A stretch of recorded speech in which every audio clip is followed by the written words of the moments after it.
संदीप ने अपनी माँ के कहने पर गांव में शादी कर ली थी। लड़की का नाम था सुनीता।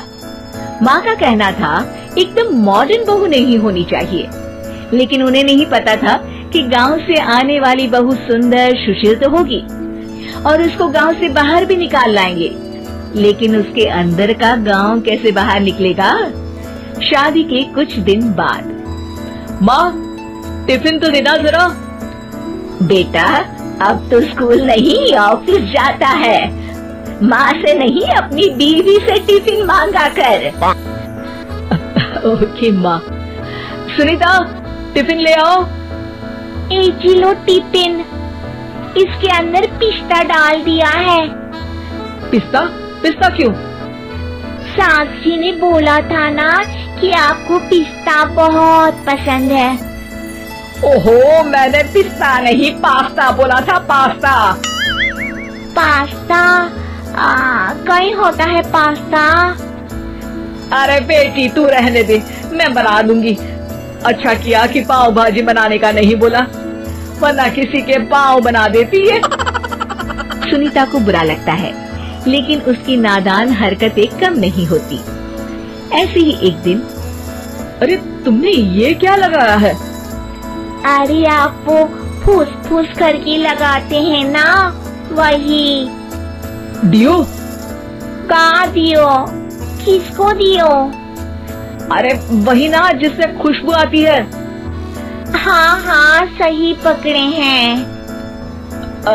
अच्छा लेकर तो आना। कौन सा डियो लगाया तुमने? अभी लेकर आते हैं जी। संदीप की बात मानकर सुनीता अंदर से खुशबू वाला फुसफुस लेकर आती है। OMG! OMG मतलब ओ माय गणेश ना। अरे OMG छोड़ो, और ये खुशबू वाला फुसफुस की बात कर रही थी तुम? हाँ इसी की, फिर से सही पकड़े हैं। अरे देवी, लेकिन आप सही नहीं पकड़े हैं, ये डियो नहीं है। डियो नहीं है तो क्या लियो है? अरे ये रूम फ्रेशनर है, जिसको कमरे में छिड़कते हैं, खुद पर नहीं। कोई बात नहीं, माँ कहती थी आत्मा किराएदार है, शरीर एक किराए का कर्म। हम शरीर पे ये डाल लिए तो क्या फर्क पड़ जाएगा। अरे बहू, ओ बहू, मेरे लिए फल तो ले आ, फिर मैं बाजार जाऊंगी। सुनीता अपनी सास के लिए फल लेकर आती है। अरे बेटा, पपीता, तरबूज और सेब फल ऐसे कैसे खा लूं? काट कर तो ले आ। माँ जी, मेरे गांव में तो खेत से उठा के सीधा खा लेते हैं। अरे ये तेरा गांव नहीं है ना। अरे संदीप, तू ही कुछ समझा देना इसको बेटा। मैं कैसे समझाऊं माँ, ये तो माइक्रोवेव को भी भट्टी बोलती है। कल मैंने बोला हाय कैसी हो, तो बोलती है किसी को हाय नहीं लगानी चाहिए। अरे सुनीता, तेरा क्या होगा? अभी तो कैसे बताऊं माँ जी, अभी हम कुछ करेंगे फिर पता चलेगा क्या होगा, लड़का या लड़की। हे भगवान, कहाँ से आ गई है? रामपुर से जी, आप ही तो लेकर आए थे मुझे। अरे मुझे माफ कर दो। पहले कोई गलती तो करिए जी, आपकी तो सारी गलती माफ कर देंगे हम। हाँ अरे बहू, मेरी बात सुन, फल यानी कि फ्रूट जब भी लाए ना तो काट कर लाना, ठीक है? जी ठीक है माँ जी, फल यानी फ्रूट यानी काट के लाऊंगी। सुनीता रोज ही कोई ऐसी हरकत कर देती जिसकी वजह से उसे घर में दो बातें सुननी पड़ती।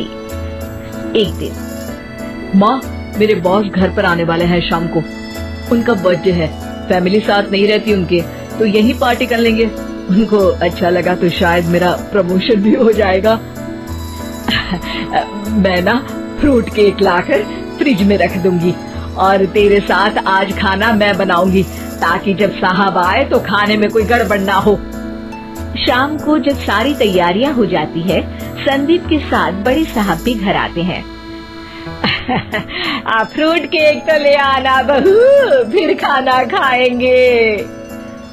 अरे इस सब की क्या जरूरत थी, आपने बुलाया वही काफी है। सर, आपका परिवार शहर में नहीं है तो हम ही आपके परिवार जैसे हैं सर। इतने में ही सुनीता फ्रूट केक लेकर आती है और बड़े साहब की टेबल पर रख देती है, और जैसे ही केक के ऊपर का बॉक्स हटाती है, ओह, ये क्या है? केक तो कटा हुआ है। मैं तो ऐसा नहीं लाई थी। आप मुझे शाबाशी दे सकती है माँ जी, मैंने ही केक काट दिया।